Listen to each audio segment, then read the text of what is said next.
Au nom de l'association, je tiens à remercier les différents acteurs qui vont contribuer au succès de cette 57e journée d'études.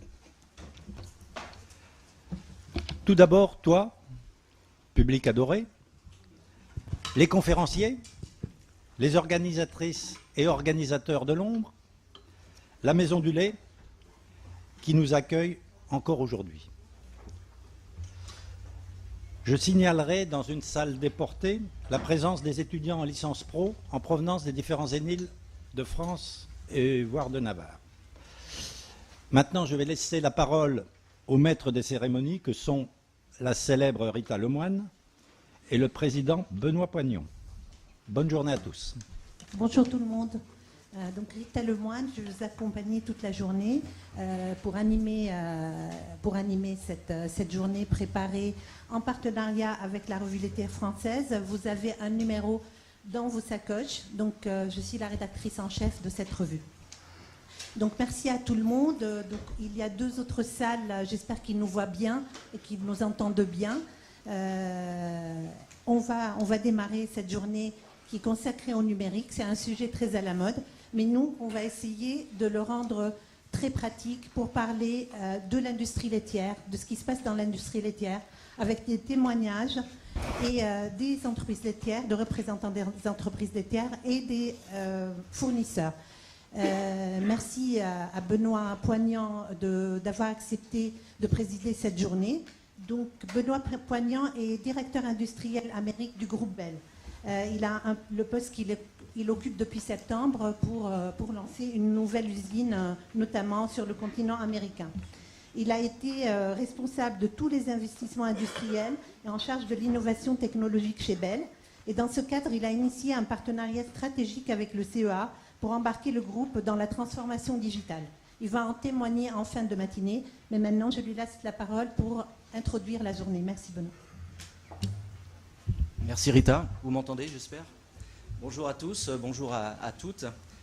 Je crois que le fait que la salle ici soit pleine représente bien le fait que ce sujet est un sujet important pour l'ensemble de nos entreprises, un sujet de transformation et un sujet qui demande un investissement conséquent pour nos entreprises, que ce soit en termes de changement d'organisation ou bien d'investissement. Ah ben c'est fait, hein, c'est fait.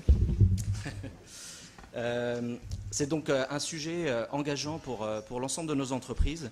Le sujet est un enjeu de compétitivité pour notre industrie, comme vous le savez tous. C'est un sujet également important pour accélérer notre innovation.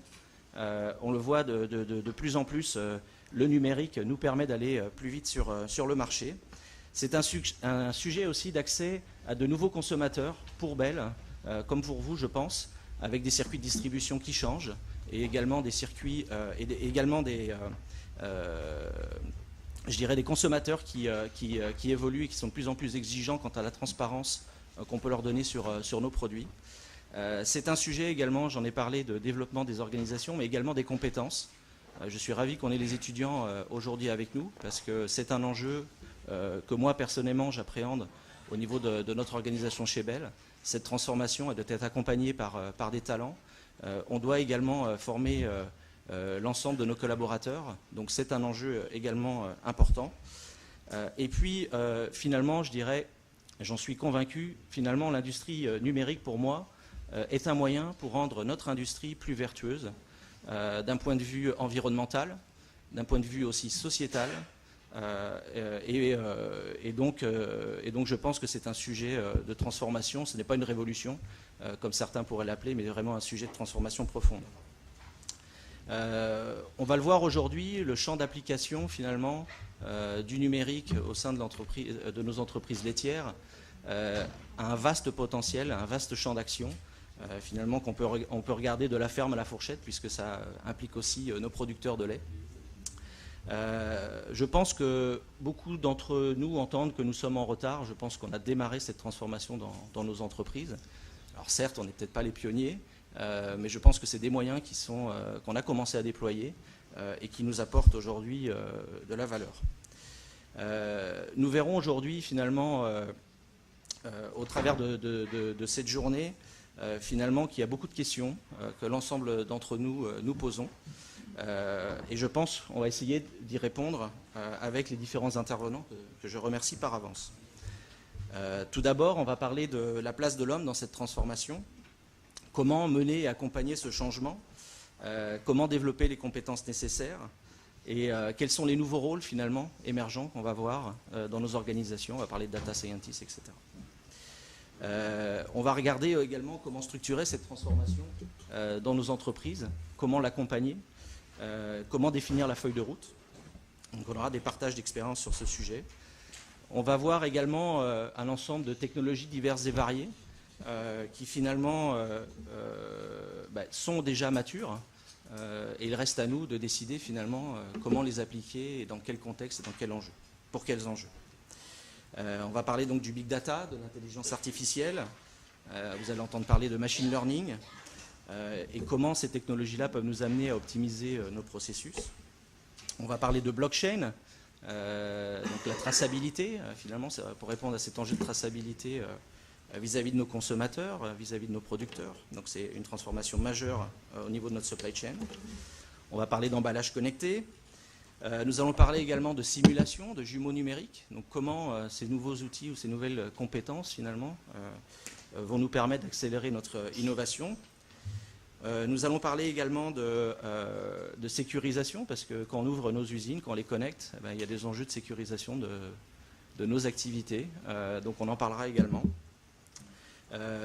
Nous allons parler également de mobilité, donc avec des réseaux déployés, parce qu'il ne faut pas oublier que c'est l'ensemble de la chaîne de valeur qui est concernée par cette transformation et que des réseaux fixes, tout le monde ne peut pas en avoir, donc on parlera de ça.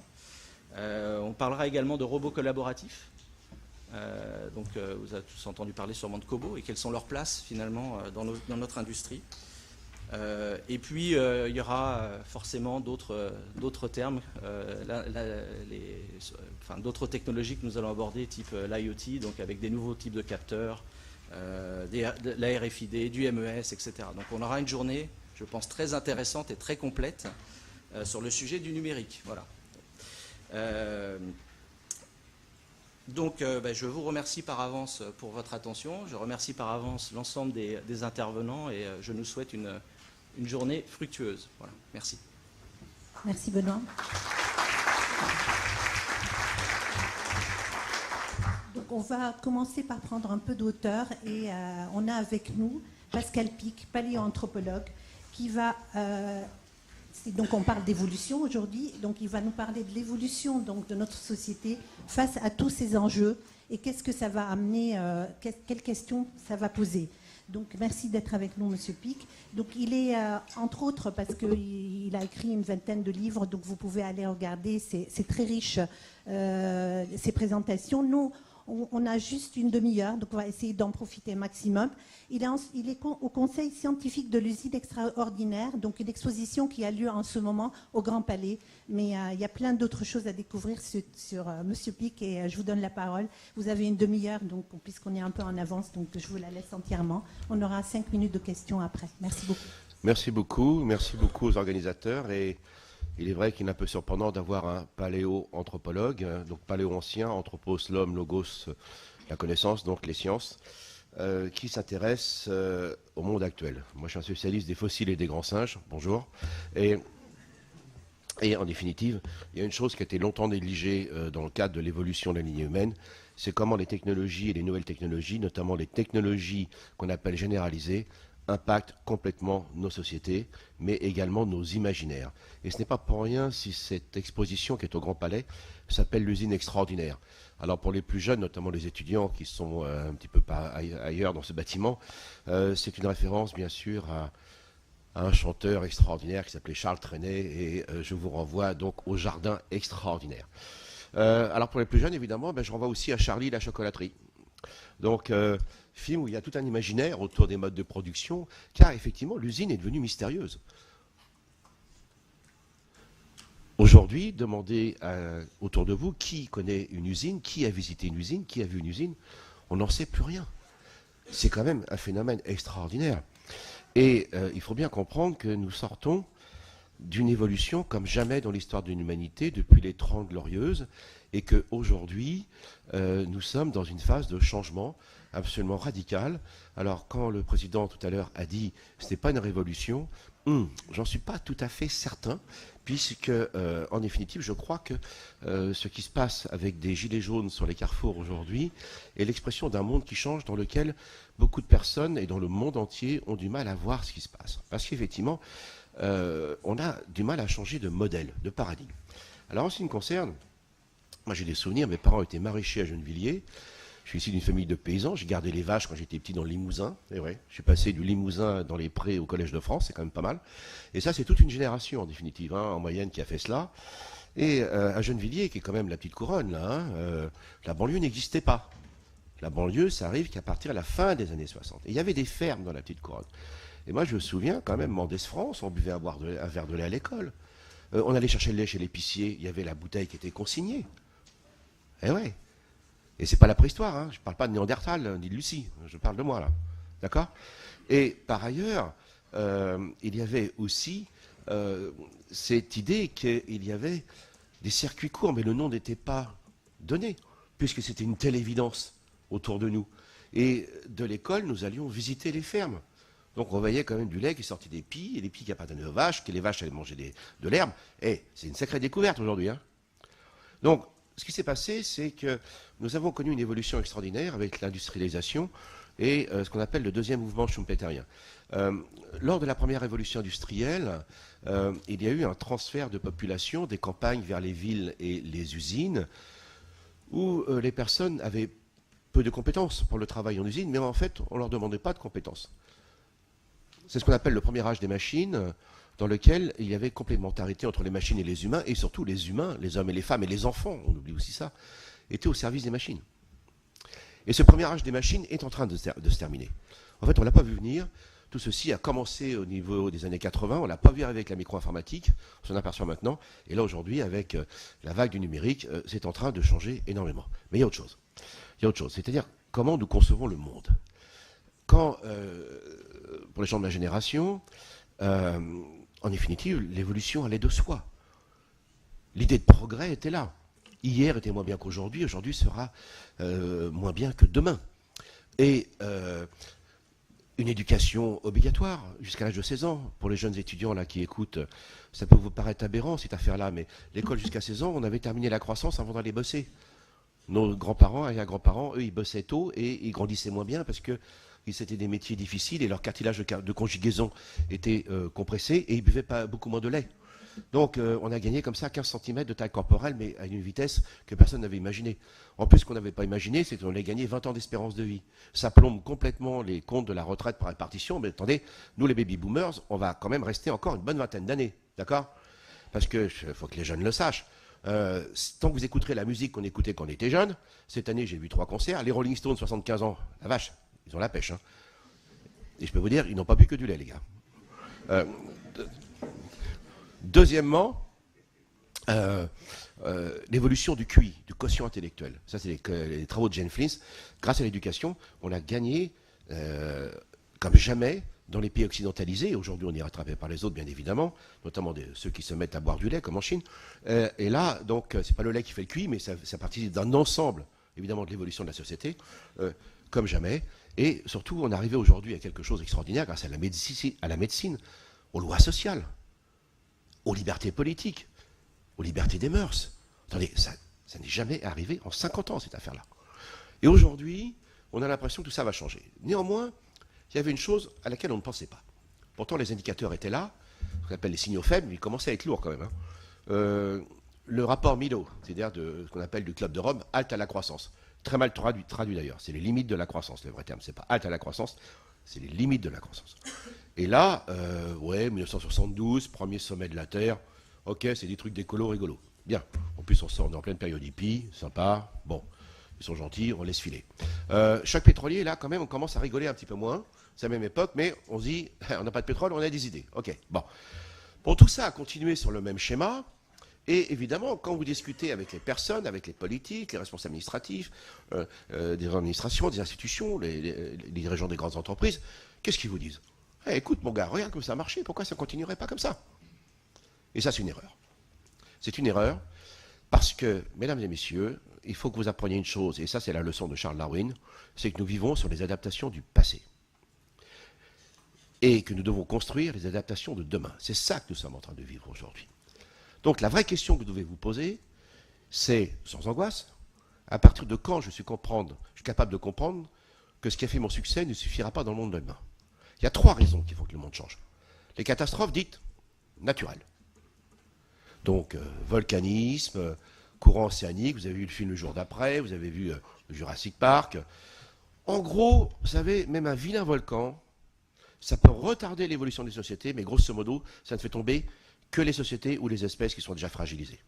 Donc les facteurs naturels interviennent, mais ils ne font qu'atermoyer les dynamiques d'évolution. Par contre, les sociétés ou les civilisations qui étaient déjà en perte de dynamique de création et d'innovation, elles, évidemment, vont chuter.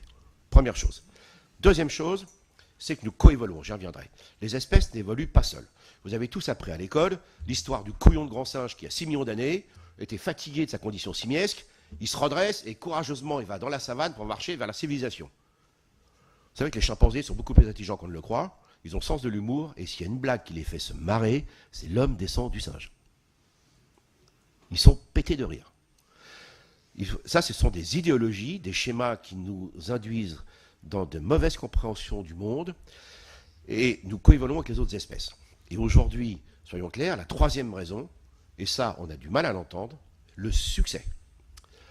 Plus on a de succès, plus on modifie l'environnement dans lequel on a du succès, et plus il faudra évidemment trouver les innovations qui nous permettent d'avancer dans ce monde.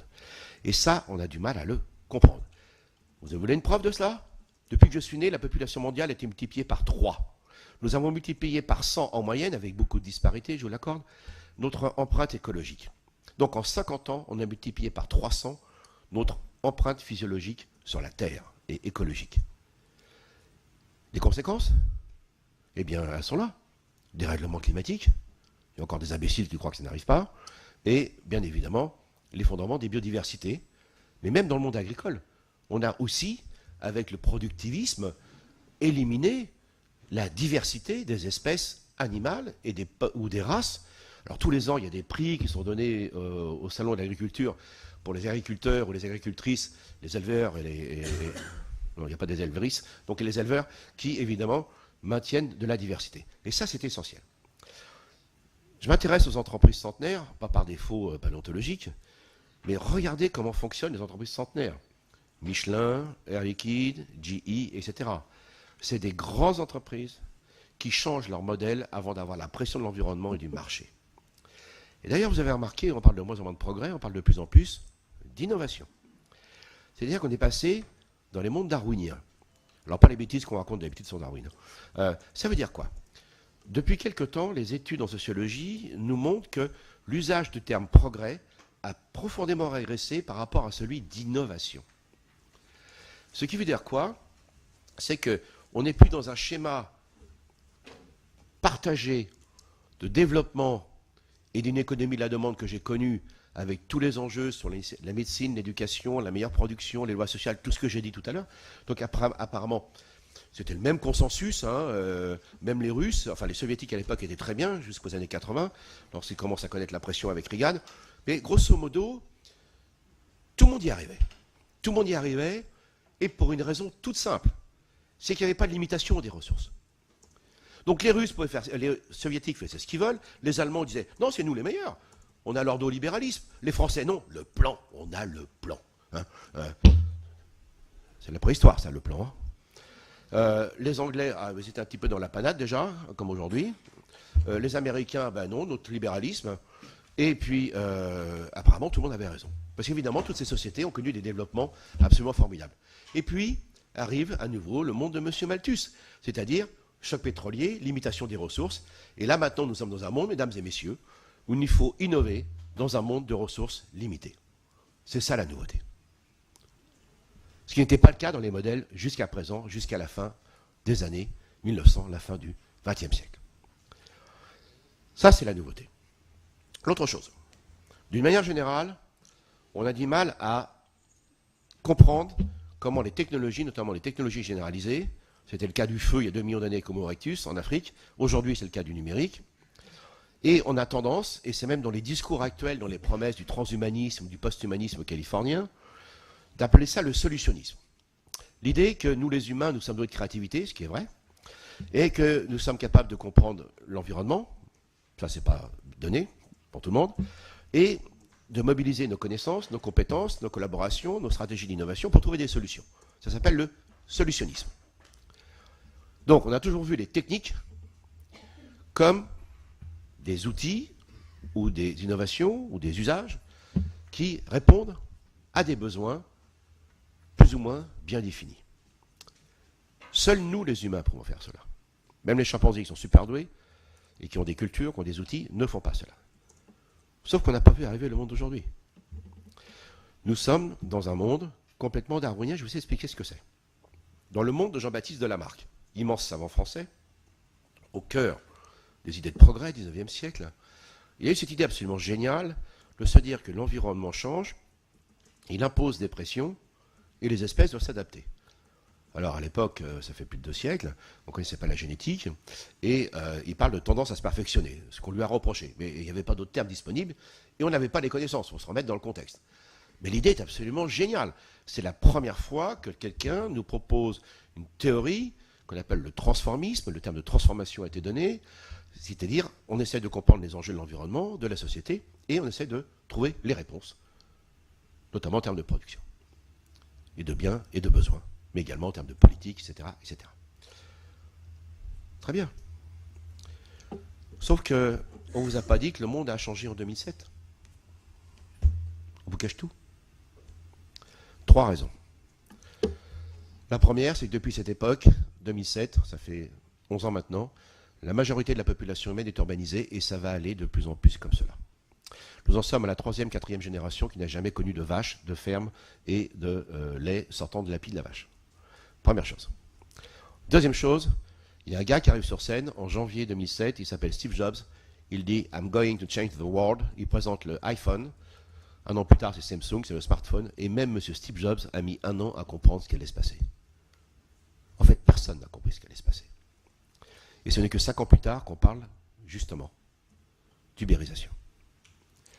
3e raison, alors on peut donner plusieurs dates, mais 2007 c'est vraiment une période aussi importante, c'est l'éclatement de ce qu'on appelle la nouvelle intelligence artificielle, notamment machine learning, deep learning, donc apprentissage machine et apprentissage profond, qui permettent de gérer différents types de systèmes de données, grâce évidemment aux puissances de calcul, la fameuse loi de Moore, mais aussi l'usage pour les images de puces qui viennent du monde de jeu qu'on appelle les cartes graphiques, merci Nvidia, il y a encore une puce qui vient de sortir, et également c'est la capacité de faire de l'induction.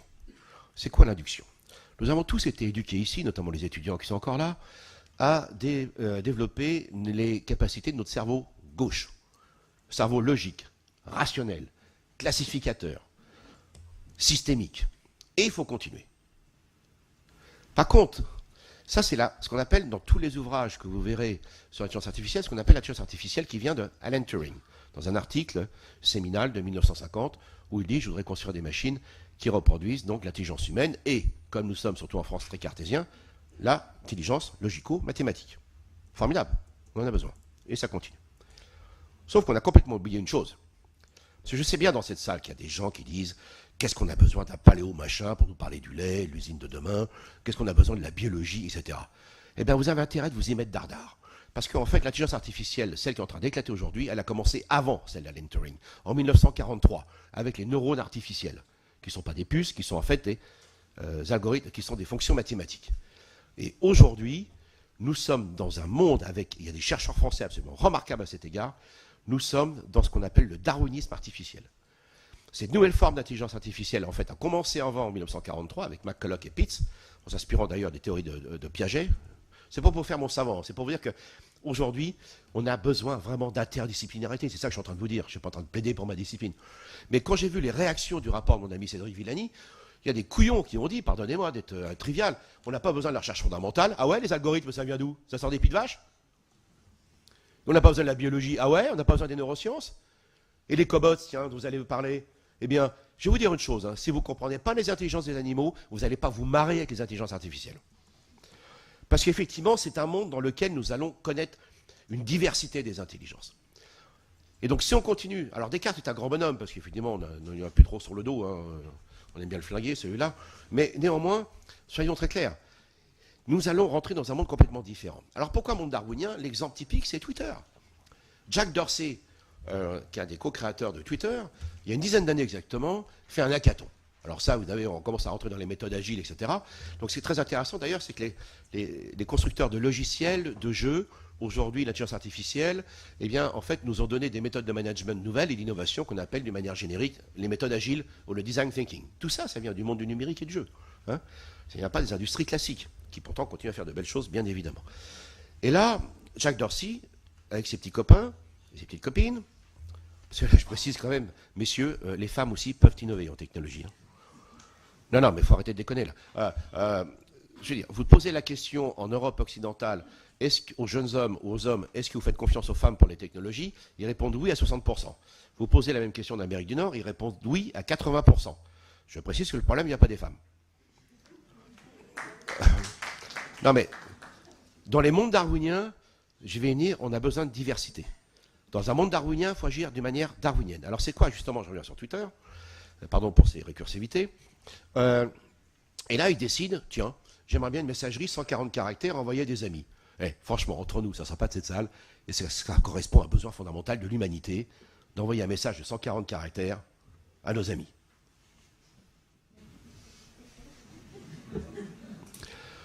Première chose, ça coûte pas cher. C'est-à-dire qu'aujourd'hui, et c'est l'économie des plateformes, et d'ailleurs, vous allez dire, est-ce que ça nous concerne? Je vous renvoie tout de suite à c'est qui le patron et Soleil. Vous allez rentrer dans le monde de Netflix. C'est le modèle de demain. Donc là, ils décident de créer cette application. Ça ne coûte pas grand-chose. Coût d'investissement, je dirais pas nul. Mais ce qui a changé depuis Karl Marx et le premier âge des machines, c'est que maintenant les gens ont leur mode de production dans leur poche. Vos smartphones, et un jour un monsieur qui s'appelle Canavik, il attendait un taxi à Paris, et ça prenait du temps, et il a créé Uber. Et regardez comment ça a perturbé le monde. Donc aujourd'hui, en plus de ça, c'est ce qu'on appelle le coût marginal zéro. C'est-à-dire que j'écris des livres, ça a été dit, mes livres marchent pas mal, mais Odile Jacob va se poser la question au bout d'un moment, on a quasiment épuisé les stocks, est-ce que je vais réimprimer? Quel va être le coût marginal? Mais c'est qu'aujourd'hui, le coût marginal est quasiment nul, ce qui n'est pas dans le cas dans vos industries, bien évidemment, puisque aujourd'hui, on peut dupliquer de manière absolument identique, sans que ça ne coûte pas grand-chose, de manière numérique. Et ça, évidemment, c'est une nouvelle économie qu'on appelle les économies de plateforme, les nouvelles intermédiations qui ont déjà impacté votre domaine. Je ne fais que citer cela, mais il y en a certainement d'autres. Mais regardez comment ça se passe. C'est-à-dire que si l'application de Twitter n'avait pas été sélectionnée, il ne se passe rien. Il n'y a pas d'investissement, on a passé un bon moment, peut-être que ça servira plus tard. Maintenant, si c'est sélectionné, vous croyez qu'ils avaient envisagé un seul instant Californie, les printemps arabes? D'ailleurs, en Californie, ils ne savent même pas où sont les pays arabes, d'ailleurs. Vous croyez qu'ils avaient envisagé Google Flu? En ce moment, d'ailleurs, excusez-moi, je suis un petit peu en bruit, je suis un petit peu attrapé la crève, là. Donc, vous envoyez des messages, tiens, j'ai mon fils, ma fille, un tel est malade. Vous savez qu'on détecte l'émergence des épidémies avant que les gens aillent faire se soigner. Mauvaise nouvelle, les analyses des valeurs sur Twitter ou autres à la City, qui a fait que les algorithmes se sont emballés en 2008, et paf, ça nous a valu effectivement une crise financière. Mais il y a une réaction justement en 2008, en octobre. Tiens, les blockchains, avec les bitcoins, intéressant. Et puis, vraiment, 2007-2008, c'est la période. Hein. Et là, surtout, en plus, vous pensez un seul instant qu'ils avaient envisagé donc les tromperies, c'est-à-dire les fake news qui menacent nos démocraties. Et c'est ça un monde darwinien, mesdames et messieurs. C'est un monde, c'est comme vos gènes, ça mute. C'est-à-dire, vous avez des caractères, des idées, des inventions, pas innovations, qui émergent sans correspondre à un besoin de l'environnement. Si c'est pas pris, ça ne change rien, ça s'appelle la contingence. Si c'est pris, ça peut changer le monde, c'est l'autre aspect de la contingence. Et c'est pour ça que nous sommes dans un monde dans lequel on ne parle plus de progrès, c'est-à-dire cette économie que j'ai connue, moi, avec ce développement de nos sociétés, et vos parents, la plupart, ou grands-parents ici, et pour les plus jeunes, dans un monde aujourd'hui mondialisé, connecté, dans lequel, effectivement, les inventions qui, si elles sont sélectionnées, deviennent des innovations. Aujourd'hui, il faut distinguer l'invention, c'est-à-dire l'émergence des caractères, des idées, de l'innovation, c'est-à-dire, quand c'est sélectionné, ça change quelque chose. Et ça, c'est compliqué parce que nous avons été vraiment éduqués, et ça a marché, dans le monde lamarckien, qui consistait à se dire, nous avons des projets, nous avons des enjeux, nous mobilisons l'éducation, les jeunes, les moins jeunes, etc. Et nous trouvons les solutions qui sont d'emblée des innovations, puisqu'évidemment, les innovations répondent directement à un besoin qu'on a identifié. Donc vous avez une identité entre invention et innovation dans les mondes lamarckiens. Et ça continuera. Mais dans un monde aujourd'hui plus vaste, dans lequel vous avez, au niveau mondial et immédiat, l'émergence de diversité de propositions, des inventions de toutes sortes, qui ne correspondent pas à des besoins envisagés, pas nécessairement, et derrière cela, qui, s'ils sont sélectionnés, vont changer radicalement le monde. L'autre chose, c'est que on a complètement oublié un groupe de personnages que j'ai retrouvé, qui existait il y a un peu plus de 2 siècles. Ils se réunissaient une fois par mois, ça s'appelait la Société lunaire. Et ces gens-là ont fait le monde, notre monde, en 20 ans. Ils étaient dans le nord-ouest de l'Angleterre, à Birmingham, ce qui était un vrai bled à l'époque. Ils sont parfaitement inscrits dans l'idée de progrès, donc des Lumières à l'époque, on est à la fin du XVIIIe. Il s'appelle Erasmus Darwin, le grand-père de Charles Darwin, peut-être, mesdames et messieurs, je pèse mes mots, l'homme le plus important de la fin du XVIIIe siècle, qui pourtant n'en manquait pas, et pas plus de femmes d'ailleurs de talent. Il a un petit copain qui peut savoir exprès, qui s'appelle Benjamin Franklin. Il n'y avait pas le TGV à l'époque. D'ailleurs, les Anglais ne l'ont toujours pas. L'autre chose, il y a James Watt, l'inventeur. Matthew Boulton, l'entrepreneur. L'inventeur du marketing. Alors ça, nos écoles de commerce, il faudra qu'elles s'y mettent un petit peu à jour, qui s'appelle enfin Josiah Wedgwood. Et Josiah Wedgwood est handicapé.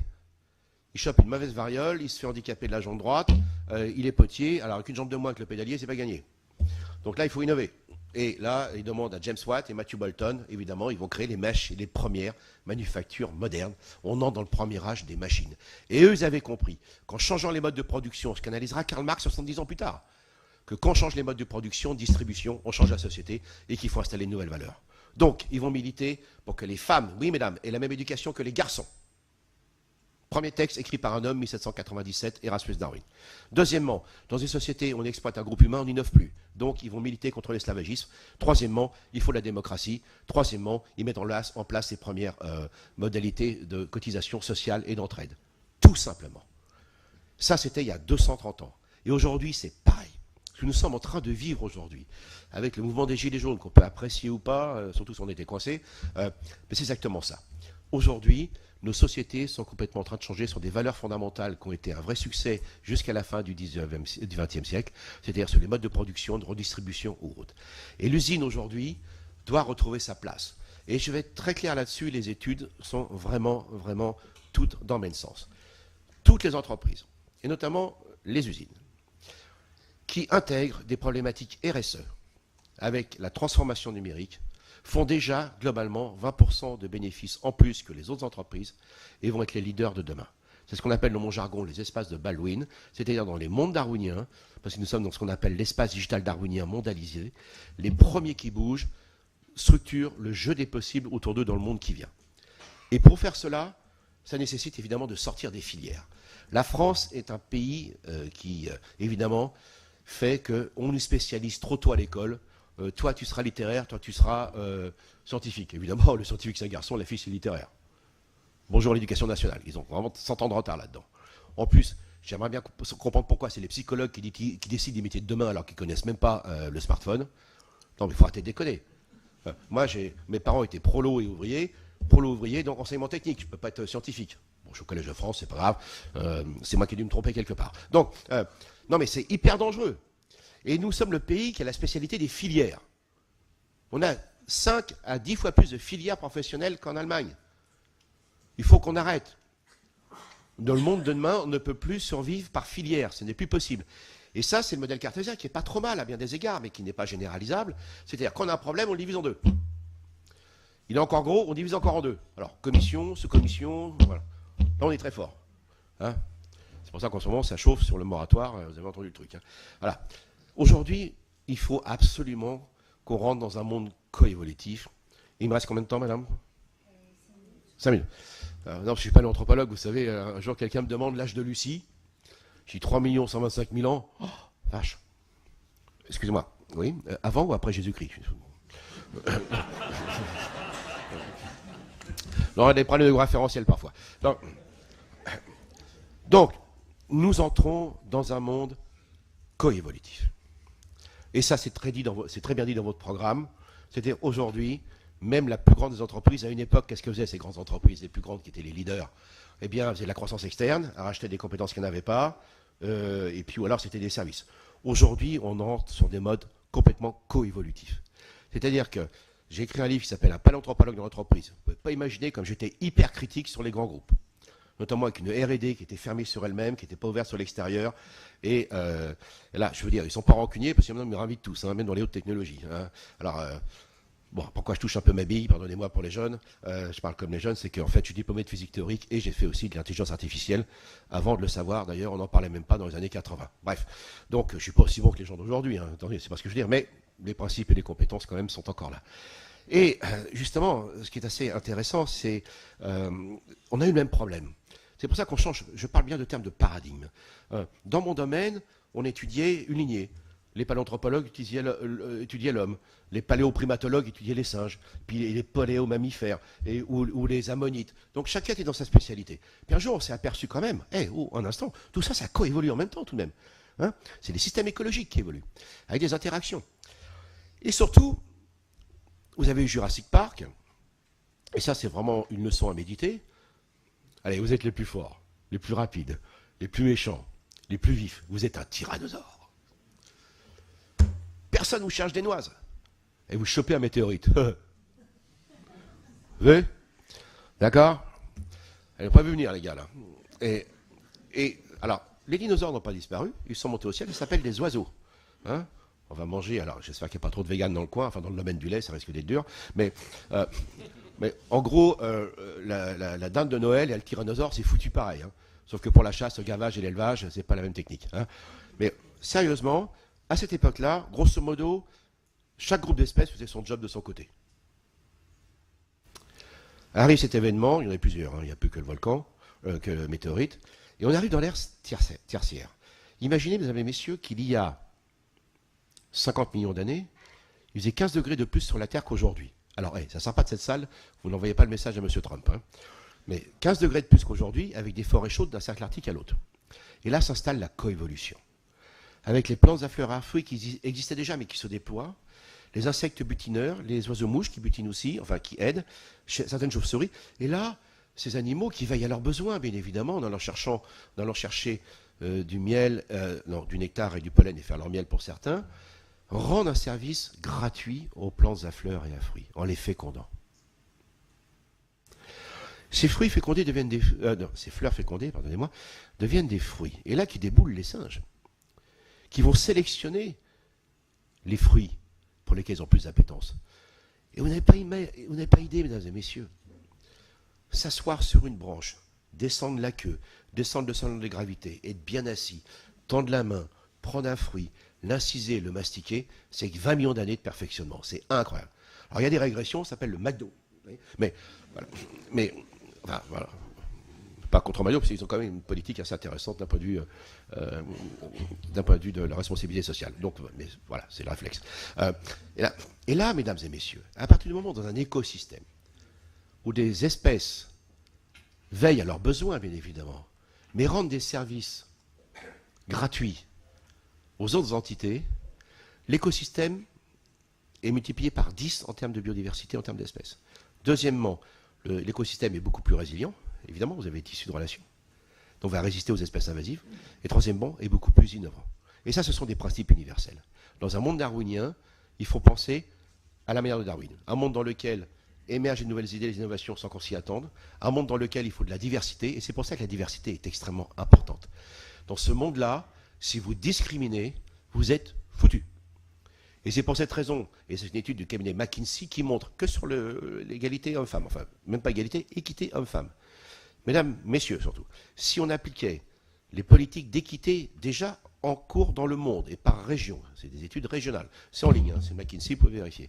Parce qu'aujourd'hui, quand on fait des conférences, il ne faut pas dire de bêtises, les gens peuvent vérifier immédiatement ce que vous racontez. C'est quand même assez génial comme monde. Hein. Et là, tenez-vous bien, en 10 ans, le PIB mondial augmenterait de 10 puissance 15 $, c'est-à-dire 1 million de milliards de dollars.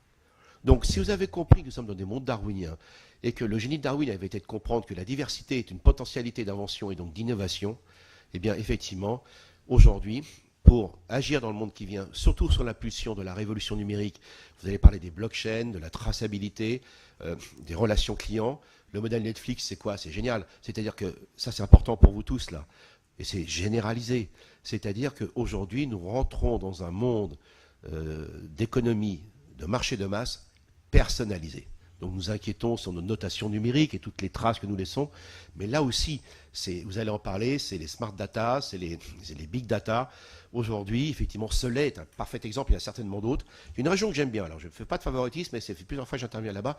Il y a une région quand même qui est assez modèle, il y en a certainement d'autres, hein, pardon pour les autres, mais la Normandie est une région intéressante, notamment pour ce qu'on appelle le French Fab, vous savez, les nouveaux, tout ce qui s'est mis en place depuis quelques temps. Donc on y est là, on y est. Donc c'est pas la tarte à la crème, c'est vraiment ce qui se passe. Et aujourd'hui, effectivement, surtout sur le lait, qui a une valeur symbolique très importante, bien évidemment, d'un point de vue de la nutrition, d'un point de vue de l'écologie, d'un point de vue de la production, du bien-être animal. Aujourd'hui, effectivement, il est absolument nécessaire de mettre en place nos produits de production de manière plus efficace, évidemment, mais qui sont plus dans une économie linéaire. Vous allez en parler dans une économie linéaire qui aujourd'hui pose problème puisque les éleveurs ne gagnent pas leur vie et les consommateurs en partie ne sont pas contents. Donc il y a un bug quelque part, quoi. Okay, donc c'est là qu'évidemment réintégrer cette économie des flux, des informations qui permettent évidemment avec les cobots, les robots collaboratifs. Et là aussi, attention, je sais bien comment ça se passe. Je suis dans le milieu d'ouvriers. C'est des gens qui travaillent souvent beaucoup, qui sont énormément compétents, mais qui des fois, quand ils voient débouler les cobots, ils disent c'est quoi ce truc-là? Il faut vraiment présenter le monde qui vient pas sous forme de perte, mais sous forme de gain possible, mais sans faire sans vendre quand même des mirages. C'est-à-dire qu'il y a un très bon exemple concret, c'est la société alsacienne de menuiserie, ça s'appelle la Salm, c'est les cuisines Schmitt. Lorsqu'ils ont décidé d'installer les cobots, des robots collaboratifs sur la chaîne de production, les ouvriers, des menuisiers, très beau métier, bien évidemment, beaucoup de compétences, d'expérience, de collaboration, ils se sont dit, waouh, on va perdre notre job. Donc on les a rassurés. Deuxièmement, ils se sont dit, ah non, on a 40 ans, 50 ans, on n'est pas capable de s'adapter. Alors là, il faut arrêter. Hein. Les abrutis de psychologues qui ont dit en partie qu'à 20 ans on peut apprendre et pas à 50 ans, c'est faux. On peut apprendre à tous les âges, mais pas de la même manière. On n'apprend pas à 50 ans comme à 20 ans. Donc on a une période géniale, il y a des jeunes qui nous écoutent, où là aujourd'hui, c'est une révolution anthropologique, où les jeunes savent très bien que les seniors ont des compétences et les seniors savent qu'ils peuvent apprendre de nouvelles technologies et des usages qui vont leur être utiles. Et là, donc, c'est tout un travail, évidemment, en termes d'humain, qui est tout à fait clair et qui est tout à fait concret, parce que j'entends les tartes à la crème, oui, c'est l'humain, je te licencie, mais c'est humain, oui, d'accord, c'est bon. Non, l'humain, en vrai sens du terme, de donner du sens, qu'est-ce qu'on fait, quelles sont les productions, je fabrique du lait. Que désirent les gens en bout de chaîne, parce que c'est Soleil, ils veulent cette qualité, et les gens, les consommateurs savent que l'éleveur est dans un registre, évidemment, de relations commerciales équitables. Tout ceci, évidemment, c'est simplement le retour de l'anthropologie dans les modes de production. Et cette coévolution, aujourd'hui, c'est ça, c'est comment mettre en place toutes ces diversités au sein des entreprises. Et pour les cobots, c'est très intéressant. Oui, il est vrai que chaque ouvrier menuisier produit 10 fois plus de cuisine qu'auparavant. Sauf que, évidemment, ils ont gagné des parts de marché et ils ouvrent une deuxième usine. Donc il ne faut pas évaluer le monde que nous quittons avec exactement les mêmes critères avec le monde qui vient. Et ça, c'est compliqué, parce que personne n'a la solution, mais c'est à nous de le co-construire. C'est pour ça que c'est une co-construction, c'est une coévolution.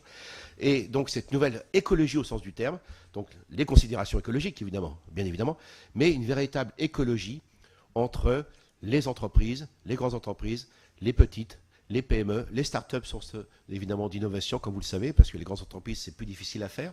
Comment mettre tout ça ensemble et donc passer du système évidemment écologique et surtout économique des dinosaures à celui des singes. Maintenant, vous comprenez pourquoi on a besoin des chimpanzés. Merci.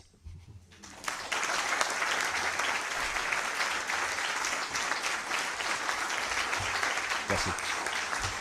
Merci beaucoup. Passionnant, n'est-ce pas? Donc, vous avez quelques questions. On peut en prendre. On a 5 minutes pour les questions. N'hésitez pas. Bon, si personne ne veut poser de questions, peut-être en commençant à vous en poser une. Donc peut-être que ça va amener d'autres. Donc aujourd'hui, comme vous l'avez dit, les consommateurs se tournent de plus en plus vers des circuits courts, vers des produits issus des circuits traditionnels. Et ils pointent du doigt vraiment les produits industriels. Alors comment parler de plus d'industrialisation? Comment amener les cobots, les robots, plus d'intelligence artificielle, tout en disant aux consommateurs l'industrie est merveilleuse alors qu'ils n'en veulent pas? Alors d'abord, il faudrait bien avoir un peu plus d'éclaircissement en termes de communication. Soyons clairs. Il y a des problèmes, mais on n'a jamais vécu avec une aussi bonne sécurité alimentaire. Ça, il faut quand même le rappeler. Il y a des problèmes, je ne vais pas le citer, dans une usine quelque part en Mayenne. Voilà. L'avantage des robots et des cobots, c'est qu'effectivement, ils ne sont pas biologiques. Donc effectivement, certainement, des progrès vont venir d'une manière importante sur ces agents évidemment non désirables, comme on entend parler un petit peu dans l'actualité avec cette histoire que vous connaissez bien. L'autre chose, effectivement, les circuits courts, on ne va pas retrouver ceux de ma jeunesse. Mes parents étaient maraîchers dans la petite couronne, on allait aux halles. C'est fini. Avec l'urbanisation massive du monde, parce que nous, on ne se rend pas compte de ça, là où nous sommes en Europe occidentale. Hein. On n'a aucune idée de ce que c'est qu'une mégalopole de 20 millions d'habitants. C'est pas ce que c'est, nous, on a cette chance. D'accord ? Mais la plus grosse métropole de l'Europe occidentale, c'est Londres et sa communauté urbaine, pour prendre ce terme. Ensuite, c'est Paris. Ensuite, il faut aller du côté de Saint-Pétersbourg ou de Moscou, mais là, qui sont plus importantes. Mais on n'a aucune idée de ce qu'est une mégalopole. Donc ça, c'est la première chose. La deuxième chose, c'est que la réponse au circuit court, évidemment, c'est la traçabilité. Et c'est l'élevage 2.0. Donc j'aime bien, vous connaissez M. Pillot, j'imagine, qui parle de la ferme 2.0. C'est très clair. Moi, je suis effaré d'ailleurs de constater, enfin c'est amusant d'ailleurs, surtout pour vous comme moi, que les 3 domaines qui sont les piliers de nos sociétés, qui sont la médecine, l'agriculture et le BTP, sont les 3 domaines qui sont déjà quasiment les plus numérisés. C'est quand même assez intéressant de constater cela. N'imaginez pas comment on construit des bâtiments maintenant, avec les systèmes BIM, 3D, les drones et tout le bazar. Hein. Et l'usine est comme ça maintenant. Donc, ça c'est déjà un premier décalage. Donc, l'agriculture 2.0 est déjà largement engagée. Et donc, effectivement, ça peut vous surprendre, mais les caméras, ça coûte que dalle aujourd'hui. Les technologies blockchain sont en train d'arriver. Il faut oublier les bitcoins, c'est les crypto-monnaies, parce que ça, évidemment, ça tourne en autre boudin pour une partie. Il y a beaucoup de questions sur les blockchains. Mais normalement, les technologies vont être là, elles vont être disponibles. Ça coûte encore cher en termes d'énergie, mais ça arrive. Et très clairement, c'est la traçabilité, mais c'est aussi la capacité de suivre sa vache dans le pré avec des caméras. Je ne dis pas des bêtises, ça va se faire, ce genre de truc. Qu'est-ce qui se passe au sein de l'usine? Tout à l'heure, vous avez dit, Président, les systèmes jumeaux, les avatars, en fait. Dans les usines, il y a des avatars, il y aura des vaches avatars. Donc, ce n'est pas la science-fiction, ça permet d'avoir des modèles théoriques numériques qui permettent d'envisager les choses. Ça, c'est plus de la science-fiction. Tous les films de science-fiction que vous avez vus jusqu'à aujourd'hui, ils sont déjà dans notre monde. Nous l'utilisons nous-mêmes. Donc la question des circuits courts et de la qualité, ça va être la capacité évidemment de suivre plus ou moins en direct avec les réseaux connectés, le numérique, les big data, mais surtout les caméras connectées. Attendez, on peut y arriver, vous allez dire, oh ben non, les vaches, il y en a beaucoup. Il y a 1,3 milliard de Chinois, ils sont tous notés. Hein. Je pense qu'on peut y arriver avec les vaches. Hein. D'accord ? Donc c'est pas de la science-fiction. Donc c'est ça. Et puis donc évidemment il y a le contexte aujourd'hui qui est quand même assez troublant du mouvement vegan. Ils n'ont pas tort sur ce qui se passe dans les abattoirs, ça c'est très clair. Ils n'ont pas tort sur les modes de production qui ne sont plus du tout acceptables aujourd'hui. Il y a de la souffrance partout. Quand je vois, c'est moi qui ai lancé ce truc-là, moi je trouve scandaleux que chaque été, au printemps, une cassette de côte de porc, la deuxième gratuite. Bon, le producteur ne gagne pas sa vie, la viande n'est pas de bonne qualité, c'est de l'obésité, tout le monde est malade. Faut arrêter. Faut arrêter, c'est pas possible. Donc voilà, tout ça est en train de changer, c'est quand même assez intéressant, et on a mangé, et nous continuons à manger trop de viande. Ce qui ne veut pas dire qu'il ne faut pas manger de viande. Donc dans un monde de ressources limitées, les stratégies, on les connaît bien dans l'évolution, ce que je vous dis, ce sont des processus universels, ça s'appelle les stratégies K, c'est-à-dire les stratégies qualitatives. Et l'exemple de ce lait le montre bien, les gens sont prêts à payer plus si les produits que vous leur proposez répondent à leurs attentes. Et c'est pour ça que, malgré son intelligence et l'apport qu'il a apporté, ce monsieur de la grande distribution, qui est monsieur Édouard Leclerc, la logique aujourd'hui du prix le plus bas me semble aujourd'hui une logique absolument délétère pour le monde qui vient, puisque nous sommes dans un monde radicalement différent, où les attentes sont plus qualitatives que quantitatives, et le numérique, évidemment, va nous permettre, me semble-t-il, mais ça, ce sera les travaux que vous avez aujourd'hui, de répondre à une partie de ces enjeux. Oui, je reviens un peu sur la question parce que c'est l'image de l'industrie. Dans tout ce que vous avez dit, vous avez plus parlé de l'agriculture ou des circuits, mais l'image de l'industrie, elle... Mais les gens sont fascinés par l'industrie. Ils sont pas ça. L'usine, si. Oui, mais c'est pas. Non, mais c'est ça le paradoxe justement, c'est que d'un côté, notamment l'éducation nationale, c'est quand même terrible. Hein, ils ont encore l'usine de Charlie Chaplin des temps modernes. Vous la cherchez, c'est la paléontologie, ça n'existe plus. Bon, il y a des domaines encore où c'est compliqué, bien évidemment, mais très clairement, dès que vous ouvrez la porte et que vous faisiez visiter les usines, qu'on montre aux gens comment ça fonctionne, là, il y a une réelle fascination. Parce que nous sommes, nous les humains, dans ce qu'on appelle, pardon pour le terme philosophique, dans l'anthropotechnie. C'est-à-dire que les technologies modifient nos relations du monde, nos rapports au monde. Regardez comment nos vies sont en train de changer aujourd'hui. Regardez la révolution anthropologique que nous vivons sur nos mœurs, sur nos relations sociales, sur le travail, la manière de commercer, mais avec nos enfants, l'accès à la communication. Alors, petite pub. Hier, c'était enregistré, j'étais avec mon ami Joël Le Renet. On a fait une très belle émission, ça s'appelle Changer d'air. Et le Cube, on a tout un dialogue sur le monde qui vient avec mon ami Joël Le Renet. Et c'est pas inintéressant parce qu'on a une vision très convergente, parce que nous sommes des techniciens, mais avec une formation de biologiste et d'évolutionniste qui évidemment manque un petit peu, mais qui est importante avec les autres, bien évidemment. Et c'est ça, il faut la faire connaître, cette usine. Il faut ouvrir les portes, les faire visiter. D'ailleurs, vous savez, en France, hein, dans le tourisme qu'on appelle industriel marche très très bien. Donc, c'est ça ce paradoxe, vous avez tout à fait raison, madame. Il y a cette vision de l'usine négative qui pollue, etc. Aujourd'hui, les usines ne sont pas responsables de la majorité des pollutions, même s'il y a encore des améliorations. C'est le chauffage individuel, c'est vous, c'est moi, c'est nos bagnoles. Hein, c'est le sujet actuel, hein, d'accord?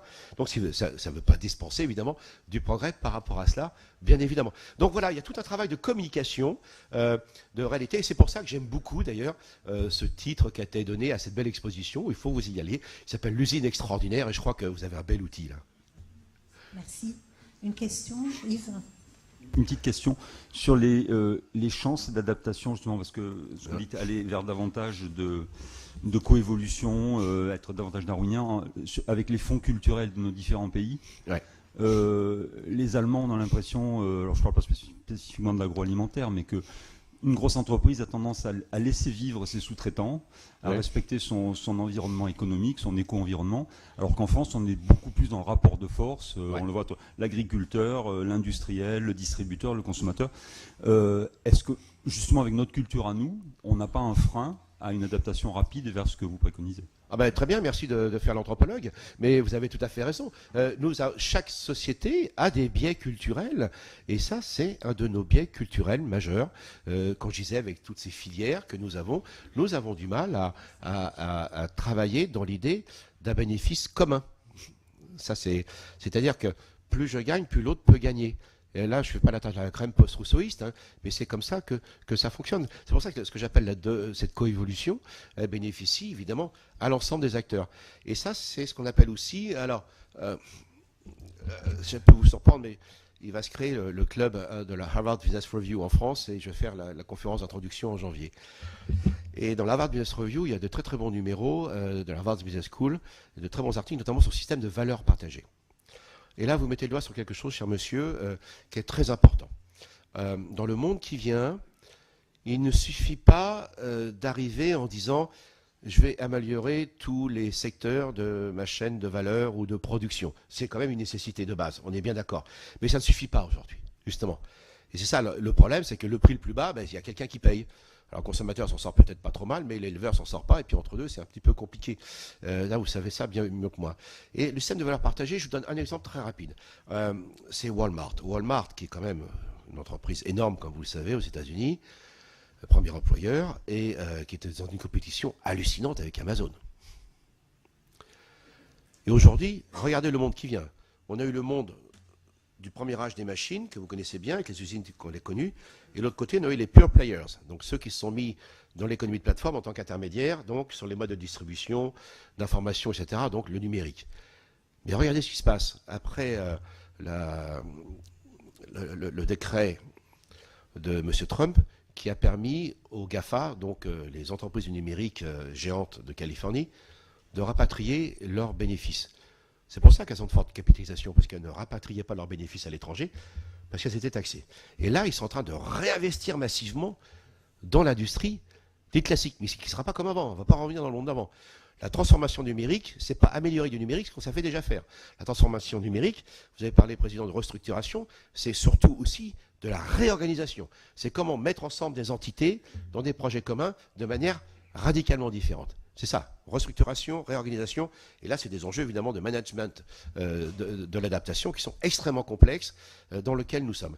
Et Walmart donc a eu un gros problème justement avec des considérations donc écologiques, notamment le problème des emballages et du recyclage, donc l'économie circulaire en un mot.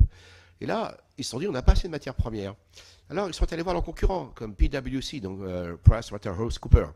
Ils sont allés voir les collectivités locales, les ONG. Ils sont allés voir les entreprises qui s'occupent également de la collecte des déchets. En fait, la filière n'était pas bien organisée. Et donc, ils ont créé un système de valeur partagée. Et c'est pour ça qu'au niveau des régions, je citais la Normandie, mais il y a d'autres régions, pardonnez-moi pour les autres régions. Je parle de ce que je crois connaître. Et là, ils se sont dit, c'est quoi un système de valeur partagée au-delà de nos compétences et de nos intérêts personnalisés? Et ils ont décidé de créer un groupe de réflexion qu'ils ont financé avec les grosses entreprises, mais ils n'ont pas été les leaders des prises de décision. Chacun, les collectivités locales, les ONG et autres, avaient leur mot à dire. Et ils ont créé complètement un nouveau écosystème. Une fois de plus, on revient à ce terme, où là, ils ont amélioré la collecte, le traitement, et vous savez quoi, en créant ce nouveau écosystème, tout le monde y a gagné. C'est-à-dire qu'aujourd'hui, on pose la question aux directeurs financiers des grandes entreprises, à savoir si une problématique RSE leur a apporté quelque chose. Toutes les réponses ne sont pas positives. Dans beaucoup de cas, ça rapporte plus. Dans beaucoup de cas, ils ne savent pas. Mais dans un aucun cas, ça n'a pas rapporté. Dans un aucun cas, ça les a handicapés. C'est ça qui est important. Et donc, sur les problématiques RSE, vous avez l'éthique. C'est-à-dire, OK, on va se comporter bien, parce que ce n'était pas bien ce qu'on faisait avant, les externalités, on va les contrôler. Vous avez aussi une démarche qui est un peu plus responsable sur l'environnement. Ça, c'est une démarche plus importante de la RSE. Et vous avez celle qui dit que la RSE, c'est un système de valeur partagée qui va nous permettre effectivement, avec même nos concurrents, nos partenaires, nos clients, de créer un nouveau écosystème. Et c'est ça effectivement où là, l'anthropologie peut jouer un rôle. L'anthropologie, c'est formidable. Elle a ses archaïsmes, mais elle a aussi cette capacité de dépasser, je l'espère en tout cas, ce qui freine évidemment certaines modalités d'évolution qui se font trop attendre. Et je suis d'accord avec vous. Merci. Merci, donc on vous remercie Pascal pour votre discours très éclairant en fait sur les transformations et peut-être la révolution qu'on est en train de vivre. Non, ce que je retiendrai aussi de votre discours, c'est que finalement les entreprises qui seront, vous avez parlé, qui seront gagnantes finalement de cette transformation digitale, c'est celles qui s'axeront sur la RSE, améliorer l'environnement, etc. La partie sociétale également. Donc je pense que pour nos étudiants qui nous regardent dans la salle, on a besoin de forces vives dans notre industrie. Donc venez rejoindre le monde industriel. Il y a des beaux enjeux à mener pour le futur, pour les futures générations. Voilà, merci. Merci. Et je ne sais pas si vous restez avec nous. Il est 10h moins 5.